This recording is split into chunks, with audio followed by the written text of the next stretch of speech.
götürə bilərsən. Cəlal, sənin nə arzun var? Nə arzulayırsan? Qoca kişisən liftlə qalxırsan. Gəl görüm. Nəsildə bir nəfər müharibəyə gedib, o da mən. Doğrudan Cəlal, sən saz çala bilirsən ki. Səni sevirəm. Demək olar ki, həyatda bütün arzularıma çatmışam.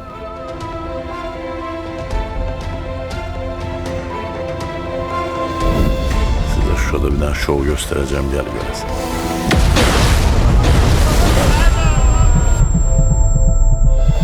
Ata gedək. 3 gündür heç nə yemir. İstəmirəm, nə yemək? Biz sənin yaxşılığa görə deyirik də. Sən məni anlaya bilməzsən. Mən bunu yaşamaq istəmirəm, mən bunda yaşamaq istəmirəm. Onlar olsun da sınmışam, eləməyin. Bu adam vətənə görə 2 ayağından keçir. Haqqımıysan. Elə problem də ondadır ki, həyat yoldaşım mənim belində daşıyır. Mənə protez ayaq lazımdır.